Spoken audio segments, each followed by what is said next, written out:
Pour ne rater aucune de nos vidéos, n'oubliez pas de vous abonner et d'activer la cloche. Depuis 5 ans, la France est dans un état d'insurrection quasi permanente. Grève des cheminots contre la casse de leur statut, mouvement des Gilets jaunes, bataille des retraites saison 1, Covid, mise en cause de la politique sanitaire, bataille des retraites saison 2.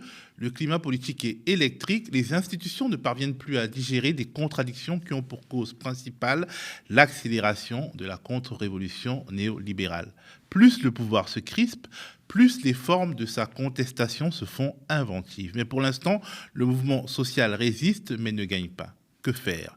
C'est la question que se pose l'historienne Ludivine Bantigny dans un ouvrage dont le sous-titre claque, et je le lis, Stratégie d'hier et d'aujourd'hui pour une vraie démocratie. Ludivine Bantigny est sur le plateau du Média pour évoquer ce petit essai de combat et les idées puissantes qu'il charrie. Mais on s'autorise à penser dans les milieux autorisés. Alors ça, c'est encore un autre truc. Les milieux autorisés, vous y êtes pas, vous, hein.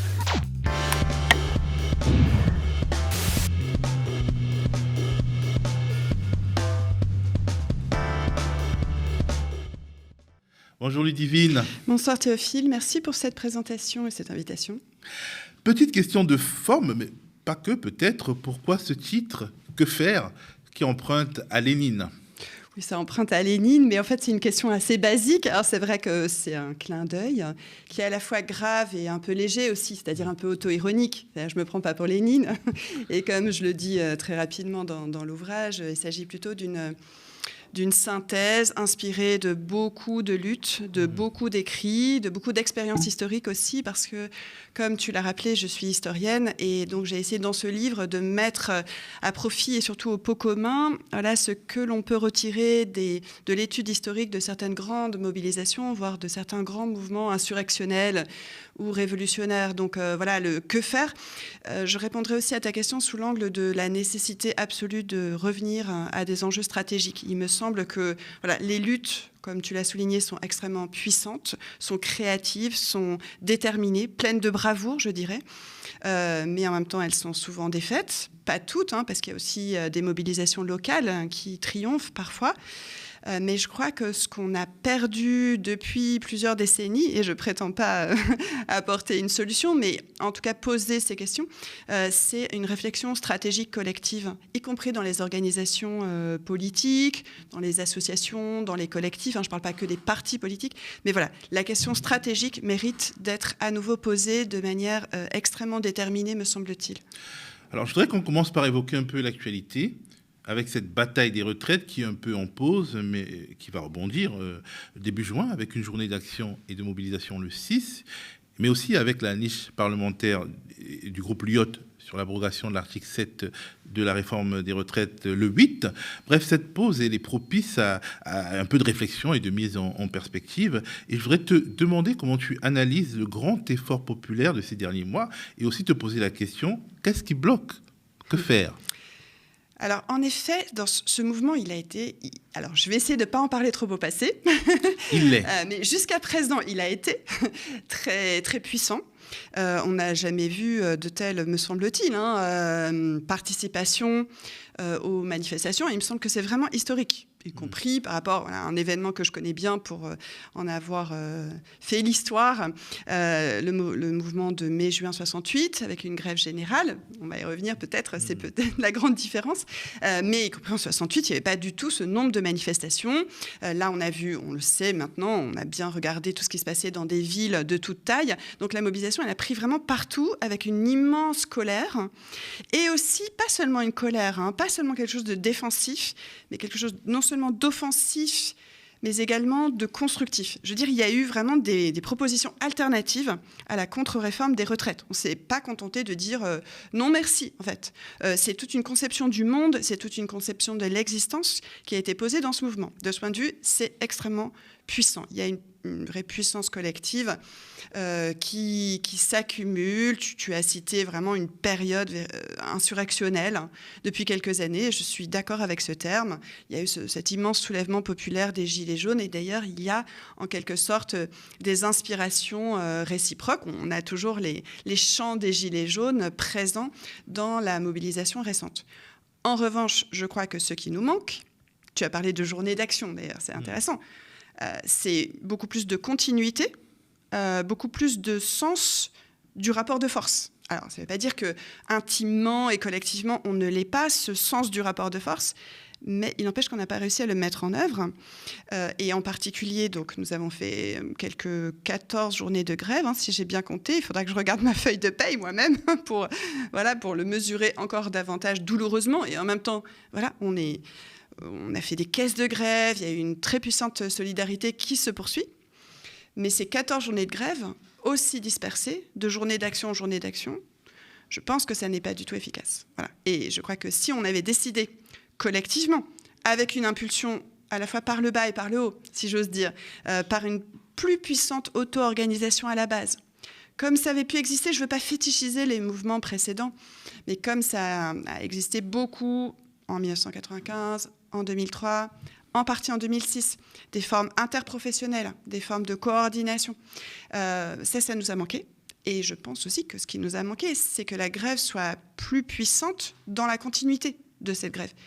En fait, tout simplement, là non plus sans fétichisme, c'est pas un mot d'ordre, c'est pas une baguette magique, mais la question de la grève générale, elle mérite vraiment toujours d'être posée. Pourquoi ? Parce que c'est uniquement à ce prix, uniquement à ce niveau de rapport de force qu'on pourrait modifier la donne par rapport au pouvoir. Là, le pouvoir, en la personne d'Emmanuel Macron, nous dit quand même assez tranquillement et assez cyniquement qu'on peut manifester autant qu'on veut.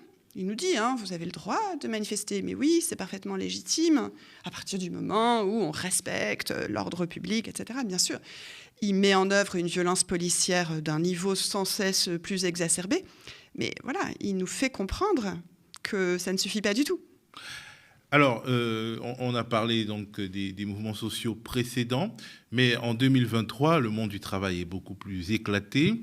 Il y a une histoire du mouvement social, mais aussi une histoire de la contre-réforme, avec la disparition progressive des régimes spéciaux. Donc, dans les grandes entreprises d'avant-garde, il y a des statuts différents, de plus en plus différents, des personnes en statut cheminot, des personnes en statut pas cheminot, des personnes qui sont externalisées, et puis il y a le régime de l'auto-entrepreneuriat, il y a tous ces métiers en fait qui sont des métiers dont ceux qui les exercent en fait gagnent leur argent au jour le jour sans contrat et sans même possibilité de faire grève. Il y a des tout petits collectifs de travail, il y a une sorte d'atomisation de l'unité de travail. Est-ce que ça, c'est pas à prendre en compte, parce que finalement c'est aussi le résultat d'une histoire. À chaque grand mouvement, le camp d'en face a organisé l'impossibilité d'une victoire du camp de la réforme sociale. Si on prend cette hypothèse, et je partage en partie tes constats, alors ça signifie qu'on peut s'enfermer dans un certain pessimisme, parce que ça signifie que désormais, on ne pourrait plus jamais gagner, parce qu'on ne pourrait plus engager de batailles véritablement décisives. Alors, donc, non, je le dis en constatant moi-même que les formes et l'imagination des masses laborieuses et sans fin, et que justement dans le mouvement qui est en cours, il y a eu des créations, on a vu les casserolades, on a vu les afters, si on peut dire, des grandes mobilisations, on a vu plein de petites choses qui ont par exemple débouché sur la baisse de la notation financière de la France, parce que finalement les milieux financiers considèrent qu'Emmanuel Macron ne tient pas bien son pays. Donc je ne suis pas pessimiste, mais la question de la grève générale est quand même à mettre, en réflexion, en prenant en compte... J'entends bien. Et encore une fois, je ne nie en rien l'inventivité et le déploiement extrêmement original des dernières années dans ces mouvements et des dernières semaines. En effet, les casserolades... Alors, les casserolades, oui, c'est important. Et ça déstabilise de fait le pouvoir. Ce qui le déstabilise et qui le... Ça crée une forme de continuation. Oui, non, mais bien sûr. Mais ça, en fait, en quelque sorte, et j'en suis, mais je crois que c'est un pis-aller. Alors, donc, je vais revenir un peu plus précisément sur ton interrogation, qui est parfaitement légitime et juste, mais quand même en soulignant qu'il ne faut pas s'imaginer qu'en 1936 ou en 1968, il n'y avait pas un grand courage à faire grève. En fait, il y avait beaucoup moins de protection sociale, par exemple, pour ce qui concerne 1936. Il y avait aussi beaucoup de petites entreprises. En 1968, ce que j'ai essayé de montrer à cet égard, en me plongeant dans beaucoup d'archives de départements, d'endroits extrêmement variés, eh bien, il y avait beaucoup de petites entreprises, de petites usines, de petites unités de production qui se sont mobilisées par la grève. Bon, et il y avait un effet d'ailleurs alors je ne vais pas dire contagion, parce qu'à chaque fois, on a l'impression, avec des mots un peu médicaux, que ça psychologise ou que ça médicalise voilà, le mouvement. Non, mais il y a eu un effet d'entraînement, disons, un effet d'émulation. Voilà, alors, donc, bien sûr que tout ce que tu as dit, c'est le rouleau compresseur du capitalisme arrivé à son stade, on va dire, néolibéral, c'est-à-dire à son stade, en fait, en effet, de l'éclatement, de l'individualisation généralisée d'une part et de la marchandisation tout aussi généralisée de l'autre. D'accord. Mais partant de là, en fait, on ne peut pas échapper quand même à cette question stratégique majeure. C'est-à-dire qu'on pourra dire casserolade, on pourra dire, en effet, les impressionnantes manifestations sauvage, si on accepte de se réapproprier, d'assumer ce terme. Sauvage, c'est ce qui est libre, c'est ce qui décide de ne pas être domestiqué, de ne pas être canalisé. Donc moi, ça m'a beaucoup impressionné. Et notamment dans une partie de la jeunesse. C'était intergénérationnel, mais ces manifestations-là, le soir, etc., le fait de prendre les rues, de prendre les villes, c'est très impressionnant. Mais en fait, pour l'instant, je suis désolée de devoir y insister, mais on perd. Voilà, ouais, on perd. Et donc, si on ne se pose pas cette question de ce qui leur fait peur, ce qui leur fait vraiment peur, je ne pense pas que ce soit les casserolades. Ce qui leur fait vraiment peur, c'est un véritable blocage de l'économie.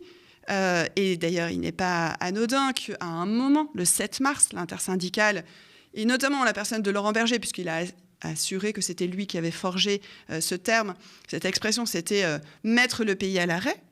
Donc ça signifie qu'il y a quand même une possibilité, une potentialité sociale et politique à le faire, des forces vives pour le faire. Mais c'était juste le 7 mars. Et donc il a dit d'ailleurs l'arrêt du pays, mettre le pays à l'arrêt, mais pas le blocage. Il a bien insisté sur cette distinction. Or, c'est quand même ça, voilà, c'est ça qui nous permettrait de renverser la table en ce qui concerne le rapport de force. J'en suis persuadée, mais encore une fois, je n'en fais pas un fétiche. Je demande à ce que ça soit discuté collectivement entre nous. Il y a quand même beaucoup de secteurs. Je pense à l'éducation, je pense à la recherche, etc. Il y a plein de domaines, mais les transports publics, etc., où ça reste possible. Bien sûr que quand nos statuts, toutes les formes de protection... Alors, je ne dirais pas régimes spéciaux, d'ailleurs, parce que... tu vois, régimes spéciaux, les régimes avant-gardistes, on va dire. Non, ce sont des conventions collectives. Je crois que, bref. Mais peu importe. Mais c'est vrai que là où nos mots sont importants, c'est que comme les régimes spéciaux sont toujours brandis comme des espèces de privilèges. Voilà. Donc, si on dit convention collective, ça signifie bien que, dans différents secteurs, on s'est battu pour ça. Mais quand même, tout n'a pas encore disparu. Et je crois qu'il y a quand même beaucoup de gens qui ont fait grève, en quelque sorte, par procuration.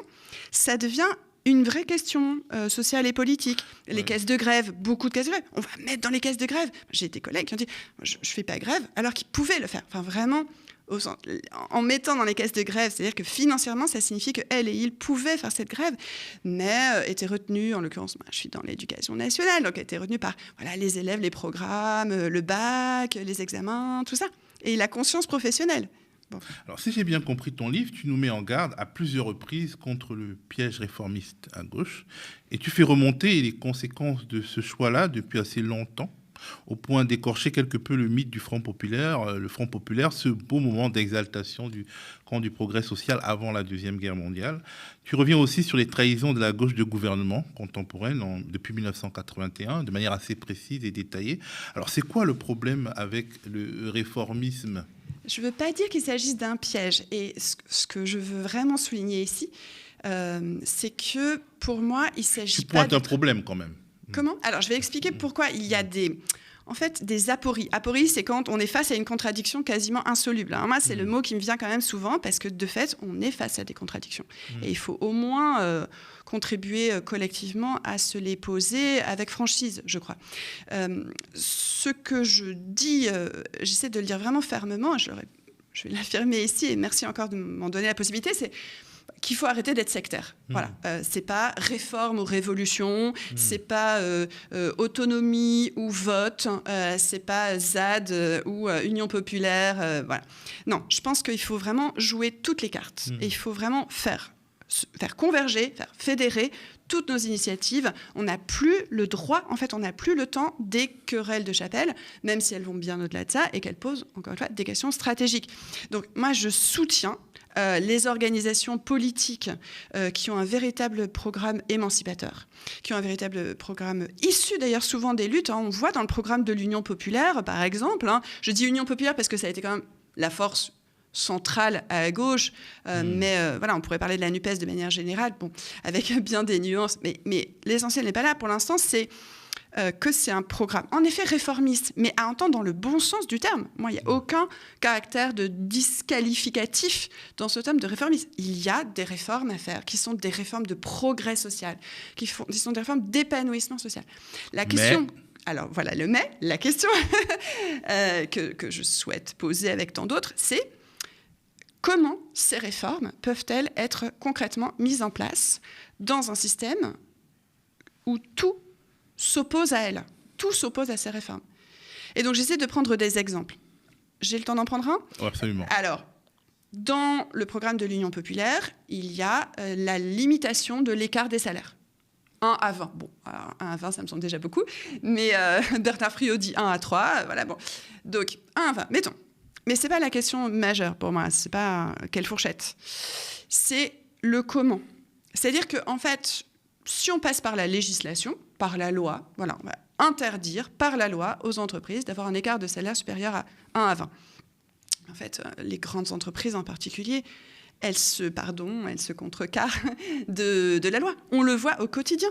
Voilà, je cite l'exemple de Bouygues qui a été condamné de temps en temps pour travail dissimulé. C'est illégal. Mais sa condamnation se monte au maximum à une peine de 28 000 euros d'amende. C'est-à-dire c'est 0,0017% de son chiffre d'affaires. Alors, elle préfère continuer à bafouer la loi.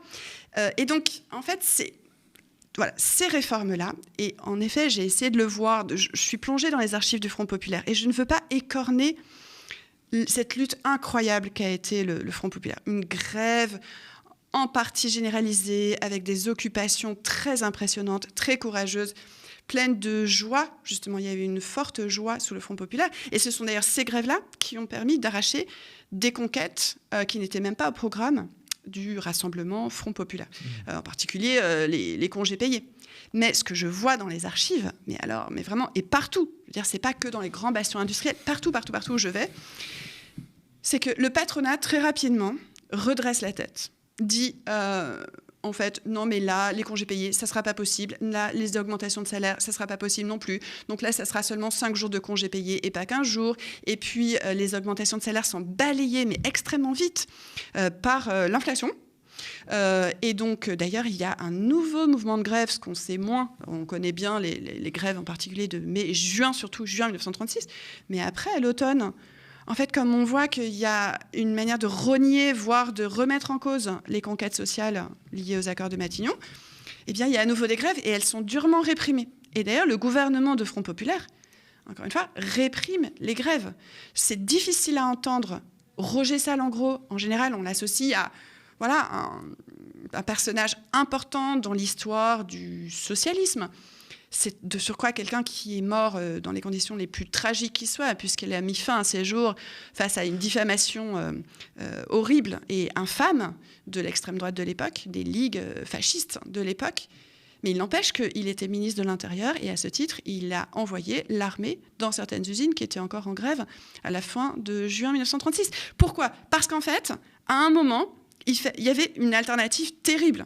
Très difficile. Le compromis social-démocrate, si on peut le dire, peut devenir très vite une tension et une aporie.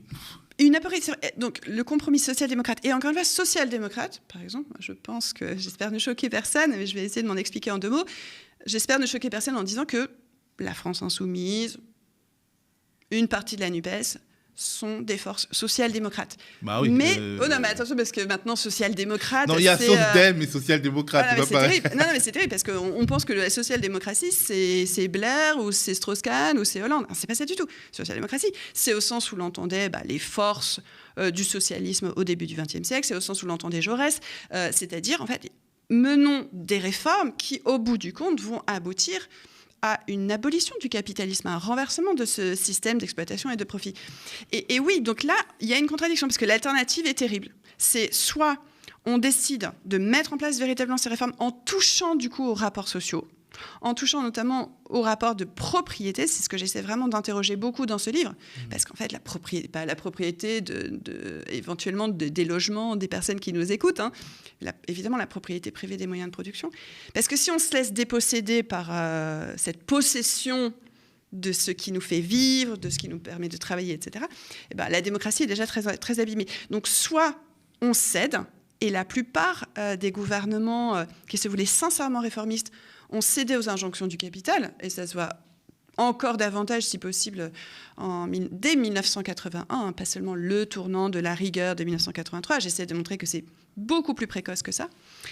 Soit, voilà, on va dans une situation d'opposition frontale et radicale à la logique du capital, et alors, ça s'appelle de moins en moins du réformisme, parce que chaque réforme est porteuse d'une telle force de contestation qu'elle devient en soi révolutionnaire. Et c'est d'ailleurs Jaurès qui en parlait, de réformisme révolutionnaire, parce qu'à un moment, les deux sont imbriqués.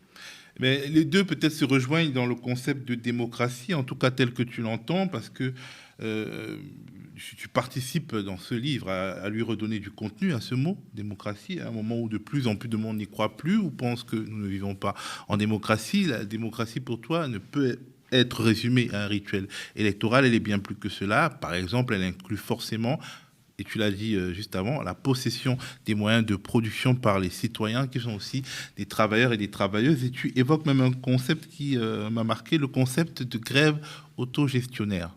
C'est quoi ? Alors, la grève autogestionnaire et de manière générale, les perspectives autogestionnaires, en effet, me semblent très, très importantes. Encore une fois, je n'invente rien. Dans ce livre, je n'invente rien. Oui, mais tu participes à... Oui, voilà. Mais disons que je puise à toutes ces expériences, encore une fois, à la fois du passé, du présent, dans d'autres sociétés que les nôtres. Par ailleurs, j'essaie d'avoir un regard un peu, on va dire, anthropologique, au sens où il y a d'autres sociétés que les nôtres qui ont de tout autres critères. Et c'est très, très important pour pouvoir relativiser ce qui constitue un peu maintenant nos évidences naturalisées. Voilà. C'est-à-dire que il y a des forces productives, il y a des gens qui possèdent les moyens de production, etc. Mais en fait, il y a plein de sociétés, et peut-être une grande partie de l'histoire de l'humanité, y compris l'histoire contemporaine de l'humanité, est fondée sur de tout autre critère, et où la question de la propriété des choses qui sont productrices en fait de richesse, c'est pas une propriété privée, c'est une propriété collective. Donc voilà, ça fait quand même quelques années maintenant qu'on parle des communs, etc. Donc voilà, ça me paraît très important. Donc l'autogestion, c'est une thématique qui était très puissante dans les années 1960 et 1970, avec des expériences concrètes d'autogestion, c'est-à-dire, voilà, bien sûr, on a en tête l'IP, par exemple, à Besançon dans les années 1970, mais en fait, il y avait beaucoup d'autres expériences, pas seulement en France, un peu partout en Europe, en Amérique latine également, et elle se pose encore vraiment aujourd'hui. Pour moi, la démocratie, oui, elle ne passe pas que par la chose politique ou institutionnelle, même si là aussi, il faut creuser. Il faut imaginer d'autres choses que la supposée démocratie représentative qui, de fait, ne représente plus grand monde. Et ça, il y a une grande conscience de ça. Mais donc, repasser par l'histoire et repasser par des expériences présentes pour dire « mais non, mais il y a plein d'alternatives à cette forme extrêmement faible, finalement, extrêmement étriquée de la démocratie, où on met un bulletin de vote tous les 4 ans ou tous les 5 ans, et après vogue la galère, et après eux, le déluge, parce que le déluge, c'est nous qui le subissons au quotidien. Donc, je crois qu'il faut se réapproprier toutes ces formes possibles. C'est déjà une manière de mener une forme de révolution anthropologique, une sorte de révolution humaine où on se dit mais non, mais on peut faire autrement. Donc partout où on est, essayons d'en discuter, essayons de mettre en œuvre déjà ce réflexe, y compris dans les grèves, c'est pour ça que tu as raison de parler de grève autogestionnaire, y compris dans les grèves, se réapproprier notre capacité de décision. C'est-à-dire ne pas faire que bloquer notre outil de production, mais être plus plus proactif, si je peux dire. Oui, alors oui, et puis j'entendais aussi par là ne pas forcément s'en remettre toujours à des décisions qui viennent d'en haut. Ce réflexe, il devrait être structurel pour nous, c'est-à-dire, et d'ailleurs ça s'est vu encore une fois avec les caisses de grève, c'est-à-dire voilà, spontanément, hop, solidarité, entraide, caisse de grève. On l'a vu aussi pendant le confinement, quand même dans beaucoup d'endroits, solidarité, entraide, des brigades de solidarité qui se sont mises en place dans certains quartiers, etc. C'est-à-dire cette force de l'auto-organisation. J'aime bien cette idée d'auto. Voilà, quand on est auto, c'est qu'on est autonome par rapport à des forces qui se prétendent supérieures à nous. Et alors, c'est valable aussi pour l'intersyndicale dans les mouvements. Hein. C'est-à-dire que moi, je pense que c'est très important qu'il y ait une intersyndicale, qu'il y ait de l'unité le plus possible. Hein. Je défends absolument l'unité. Mais il ne faut pas que ce soit un frein à nos luttes. Et il ne faut pas que ça soit une manière, encore une fois, de nous déposséder, mais y compris par notre propre inertie parfois, hein, de nous déposséder de nos modes d'action, en fait. Voilà. Et donc, cette question de l'auto-activité, elle me paraît absolument décisive et elle doit se poser vraiment à tous les niveaux.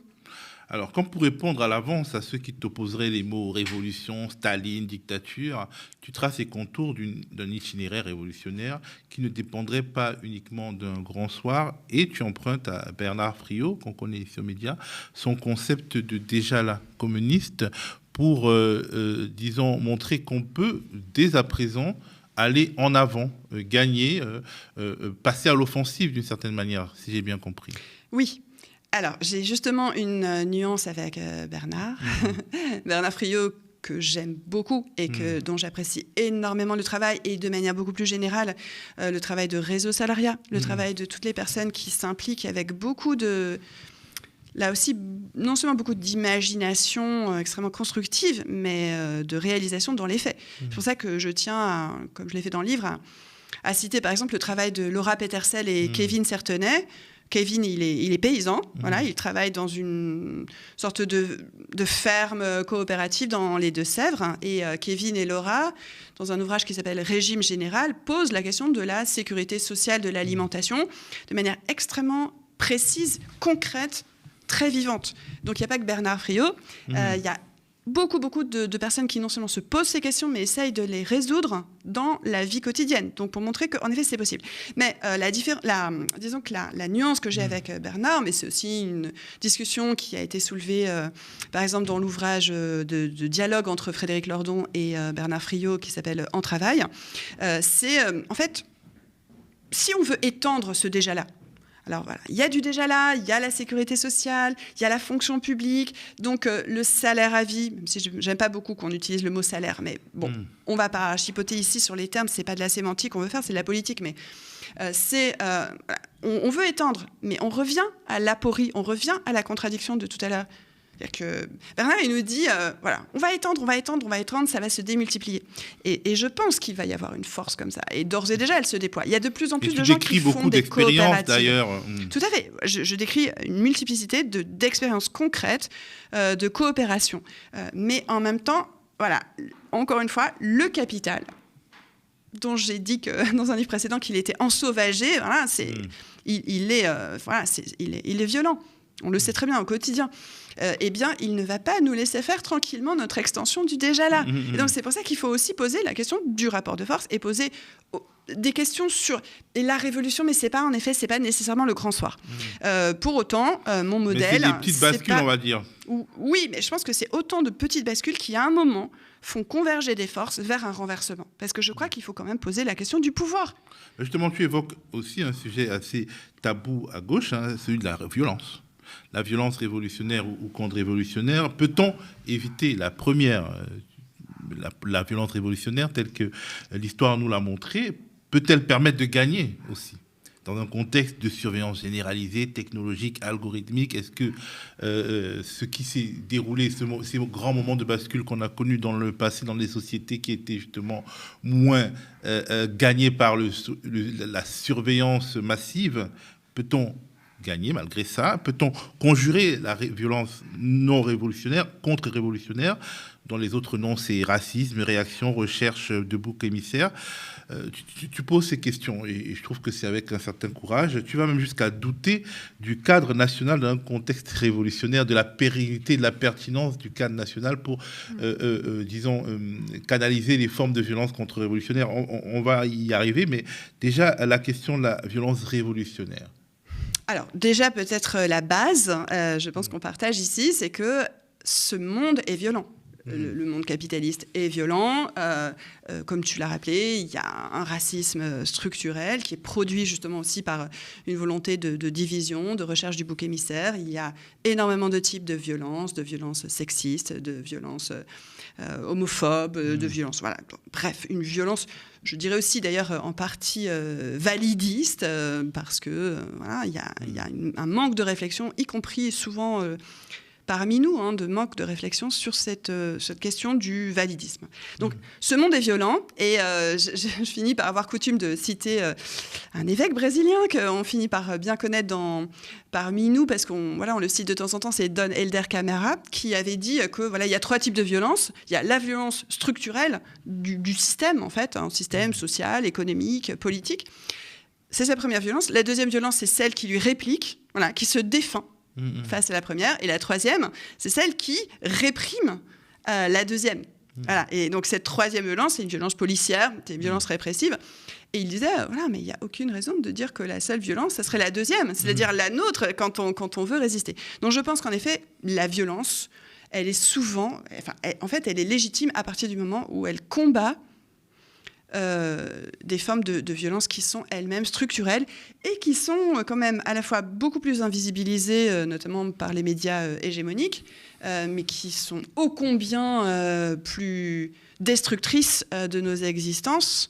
Et j'y reviens sur cette violence concrète qui justement, le réformisme révolutionnaire, une de ses ambitions, c'est de substituer à la violence révolutionnaire l'épreuve électorale et d'avancer revêtu des habits de la légitimité institutionnelle. Alors déjà, ce que je voudrais dire, du coup, pour répondre à ta question sur y a-t-il nécessairement violence quand il y a des situations révolutionnaires, il y a une expérience révolutionnaire que j'admire de tout mon cœur, c'est la Commune de Paris.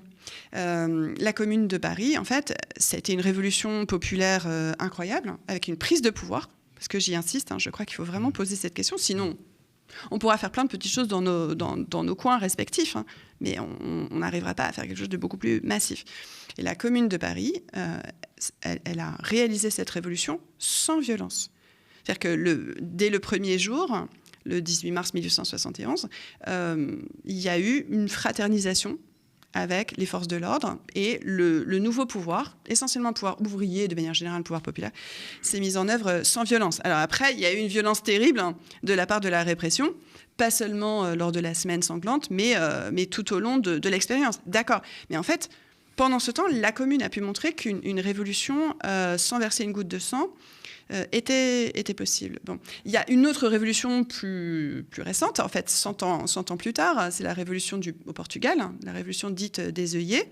Là, ça a été... Une révolution démocratique plus qu'une révolution en prenant en compte toute la puissance du peuple, c'est-à-dire c'était pas une révolution sociale en tant que telle. Ah si, quand même, la révolution des œillets, ça a été quand même un mouvement où il y a eu justement de puissantes formes d'auto-organisation populaire.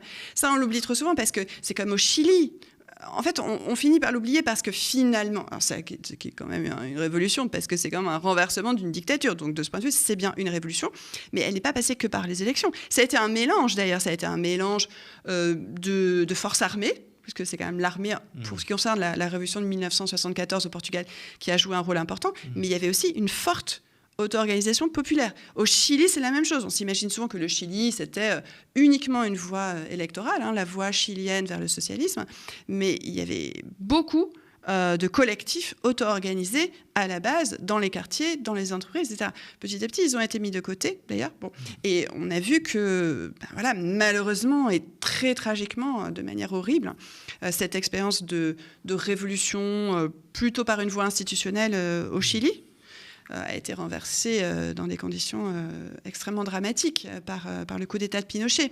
Donc en fait, on est... Il ne faut pas avoir peur, en tout cas, Non. d'évoquer la prise de pouvoir avec ce que ça peut contenir de coercition. Je ne sais pas comment dire. Pas de coercition, mais de détermination à appliquer un projet. Voilà, et donc c'est pas forcément, ou alors une coercition pour les possédants, ceux qui possèdent, en effet, comme on le disait tout à l'heure, les moyens de production. Bon, voilà, les grandes révolutions, ce sont aussi celles, par différentes voies, encore une fois, ce sont celles qui ont décidé de pas seulement prendre le pouvoir pour changer les institutions, mais aussi pour changer profondément les existences du point de vue social, économique, mais pas seulement, sur le plan aussi culturel. Une émancipation, elle passe par tous les domaines. Et donc, faire des réformes agraires, redistribuer très largement les richesses, modifier radicalement les rapports de travail. Donc, oui, ça suppose d'aller très loin. Et c'est pour ça que, comme tu le soulignais, je me pose la question de notre capacité à le faire à une échelle véritablement nationale. Parce qu'on Est-ce que ce n'est pas, dès le commencement, une défaite que de considérer que l'espace national, qui est l'espace dans lequel la souveraineté populaire s'exprime ou se contrarie, est disqualifié et qu'il faut revenir à des formes plus petites que l'État-nation? Ces formes aussi, elles sont plus impuissantes, on va dire. Pas forcément. Pas forcément, parce que l'État-nation, c'est une construction historique. Pour ce qui concerne la France, elle est relativement ancienne, elle est pluriséculaire. Pour d'autres pays, c'est beaucoup plus récent. Et si je me permets de revenir une fois encore à la Commune de Paris, en fait, l'objectif, il était double. Et il me semble que c'était une solution très, très efficace. C'est que d'un côté, il y avait une volonté d'autonomie du peuple de Paris, qui s'est doté de ses propres institutions, de sa propre assemblée, d'une manière extrêmement, encore une fois, auto-organisée, avec une démocratie très vivante, d'une part, et d'autre part, une volonté de fédérer des expériences semblables. Et il y a d'assez nombreuses villes, finalement, qui ont tenté de faire la même chose. Et l'objectif, c'était de faire ce qu'on appelle, par exemple, dans le Kurdistan syrien, au Rojava, parce que là, on a une expérience qui existe. Là non plus, je ne vais pas en faire un fétiche, mais ça existe. Ce qui se passe là-bas, c'est ce qu'on appelle du confédéralisme démocratique. C'est-à-dire que, voilà, l'échelle où on peut décider au plus près de nos vies, de notre travail, de nos existences, etc., on l'a choisi. Et puis, à certains moments, il y a des échelles supérieures. Donc, il faut coordonner ces échelles. Il faut jouer sur ces échelles. Il faut des délégués, disons une mandatés. Confédération de Paris, Orléans et Lille qui se construirait contre la violence de ce monde. Qu'est-ce qu'elle ferait Je pense qu'elle peut faire beaucoup. Parce que, alors, c'est vrai que ça te fait sourire, mais en fait, je me suis dit ça en 2017, en regardant d'un peu plus près les résultats électoraux de l'élection présidentielle. Et en me disant, mais en fait, c'est dingue. On ne vit pas dans le même pays, en fait. Quand tu vois les résultats au Havre, et alors je vais prendre une caricature, mais à Deauville, où, voilà, en fait, on ne veut pas la même chose. Alors, pourquoi est-ce qu'on se contraindrait nécessairement à vivre ensemble? Tu peux aussi dire les résultats à Amiens et dans la Miennois. Tu peux dire les résultats à Lille et dans le Pas-de-Calais. Et du coup, tu te laisses, tu te laisserais prendre au piège. On t'accuserait d'être une bobo qui veut faire sécession. Le Havre, c'est pas spécialement bobo. Je vais parler du Havre et de Deauville. Deauville, donc, qui est une ville très, très bourgeoise qui vote très à droite. Mais on peut aussi prendre l'exemple des endroits encore plus populaires qui, malheureusement, ont voté à l'extrême droite. Alors, c'est encore très différent. C'est pour ça que je prends l'exemple... Ah oui, mais c'est encore très différent. C'est-à-dire que pour moi, il y a... là, en fait, je pense que cet électorat qui vote à l'extrême droite vote contre ses propres intérêts et qu'il y a un travail et une responsabilité historique majeure de la gauche à mener pour le démontrer. Que l'extrême droite, en fait, c'est une extrême droite qui fondamentalement ne veut rien changer à l'ordre social, qui ne veut rien changer à l'emprise du capital et de l'extorsion, l'exploitation économique. Voilà. Pour moi, c'est différent parce que une partie de l'électorat populaire qui en effet se tournent vers l'extrême droite, en fait, auraient bien davantage intérêt à justement fédérer ses forces autour de projets véritablement émancipateurs. Donc là, bien sûr que et les médias Moi, je me fais un peu l'avocat du diable pour voir comment ce confédéralisme, disons, de proximité pourrait être retourné contre toi. Donc j'ai un autre exemple, mais encore une fois, ça peut nous apparaître lointain. Mais je crois que ça mérite de vraies discussions. C'est qu'au Chiapas, donc dans le sud du Mexique, il ne faut pas s'imaginer que... Voilà, donc là, on est face à une forme de démocratie directe. Les gens décident là où ils sont, là où ils et elles sont. Et d'ailleurs, on a ces fameux panneaux... ici, le peuple commande et le gouvernement obéit. Hein, dans chaque village, dans chaque commune du Chiapas, c'est ce qui apparaît à l'entrée. Bon, mais le Chiapas, du coup, ce n'est pas un territoire homogène. Il n'y a pas, dans tous les villages, on ne s'organise pas forcément de cette façon. C'est un territoire un peu troué. Et donc, à certains endroits, on se reconnaît plutôt dans l'autorité centrale de la ville de Mexico, du pouvoir de l'État mexicain. Et à d'autres endroits, on fait cette confédération. Je me pose la question. Et si tu veux, donc, tout cet ensemble de questions, ils forment une marqueterie. Mais il n'y a pas non plus, c'est pas non plus dispersé. C'est-à-dire qu'il y a un axe. Et l'axe, c'est la démocratie. Donc, comment se réapproprier véritablement la démocratie ? Le mouvement des Gilets jaunes a énormément posé cette question, soit par le RIC. Alors, moi, je pense que le RIC pose un certain nombre de problèmes parce que les référendums... c'est issu d'une généalogie plébiscitaire que souvent le pouvoir peut manipuler. Bon, mais c'est quand même une vraie question qui a été soulevée par une grande partie des Gilets jaunes. Et d'autre part, il y a eu aussi des assemblées avec des délégués mandatés, révocables. Et moi, je pense que cette question des conseils, ce qu'on appelait autrefois les conseils, des collectifs qui délibèrent et qui décident et qui élisent des délégués, et puis ça tourne. En fait, c'est aussi ce qu'on appelait, dans la première Russie révolutionnaire, avant qu'ils disparaissent, les soviets. Alors, que faire ? On va revenir un peu à du concret, concret très immédiat. Voilà. Tu poses des perspectives assez concrètes, quasiment à portée de main, si l'on est optimiste. Par exemple, le passage sous gestion publique ou plutôt socialisée, des secteurs passés en tout partie dans le domaine privé. On peut penser, en tout cas moi j'ai pensé dans les médias à l'électricité, ou même au secteur de la petite enfance qui a été colonisé en réalité par le privé. Et ça, ce sont des possibilités qui sont immédiates, puisqu'on a vu, par exemple, que un certain nombre de députés ont réussi à marquer dans le feu de la loi ou dans le fer de la loi le fait que EDF ne serait pas saucissonné.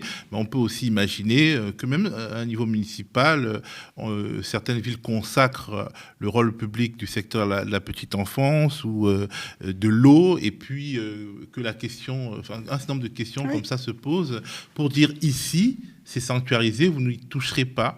Et justement, c'est une sorte de déjà là qui finalement, quelque part, engage le rapport de force, puisque on le grave dans le marbre. On dit, no passaran, ici, à ça, tu n'auras pas droit. Et j'ai trouvé que c'était quelque chose, une perspective sur laquelle les combats pouvaient s'axer, en quelque sorte généraliser la petite victoire, parce qu'il y a des choses à dire dessus, sur le statut d'EDF, par exemple. Oui.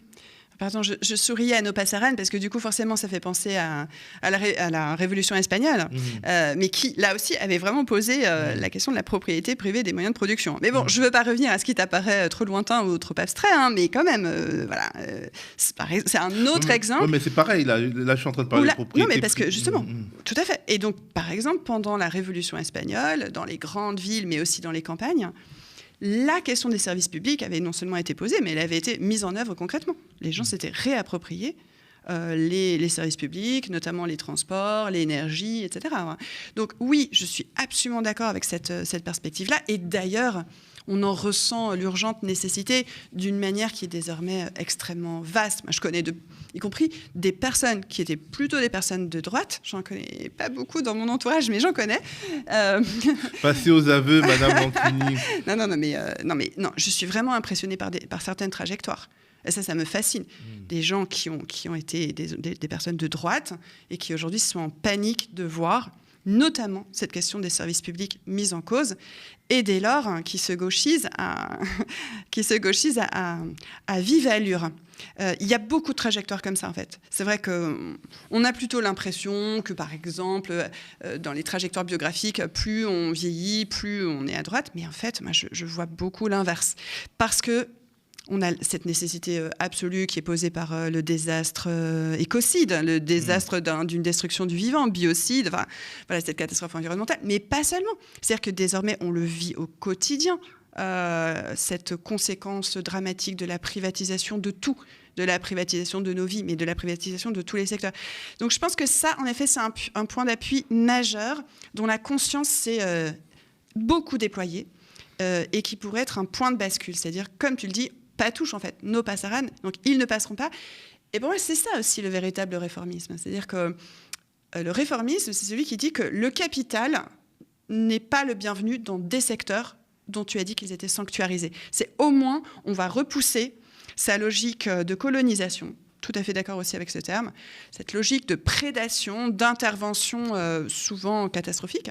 Voilà, on va l'empêcher d'atteindre la santé, la culture, comme tu disais, l'enfance de manière générale, l'instruction, l'éducation, voilà, tout ce qui concerne nos ressources et nos biens communs. Et je crois que pour revenir à cette notion de commun, de bien commun, c'est quelque chose qui s'est beaucoup étendu dans les consciences. Et ça, c'est réjouissant. Parce que c'était vraiment pas le cas dans les années 80-90 où il fallait que tout soit du fric, du profit. Et ça, on en est largement revenu. Merci beaucoup, Ludivine Bantigny. Je rappelle que tu es historienne, intellectuelle engagée de manière plus générale et autrice de ce petit livre qui apparaît à l'écran, « Que faire? Stratégie d'hier et d'aujourd'hui pour une vraie démocratie ». Merci à toutes et à tous d'avoir suivi cette émission. Avant de vous laisser, il est important de vous rappeler que si le média existe et que si nos programmes sont accessibles gratuitement, c'est grâce à vous qui partagez nos vidéos, grâce à vous qui nous financez. Merci. Pour les autres, n'hésitez plus. Rendez-vous sur lemediatv.fr pour vous abonner des 5 € par mois afin de faire vivre la première chaîne, en tout cas celle qui se voudra quand elle aura son canal à la télé, la première chaîne d'infos indépendante du pays. Aussi, vous le savez, nous sommes dans une campagne qui vise à faire débarquer le média à la télé. Notre dossier a été déposé auprès de l'Arcom, mais des réticences persistent chez certains opérateurs de box qui ne trouvent pas notre modèle économique viable. Nous avons donc lancé une pétition dont l'objectif est de démontrer le contraire, de démontrer qu'il y a dans ce pays des dizaines, voire des centaines de milliers de citoyens qui pensent que le paysage audiovisuel a besoin d'une chaîne d'infos et de combat comme le média. Plus de 38 000 signatures déjà. Merci beaucoup. On continue de se mobiliser, signer et faites signer vos proches. Rendez-vous sur unetélépourvous.lemediatv.fr. Quant à moi, je vous remercie encore et je vous dis à bientôt.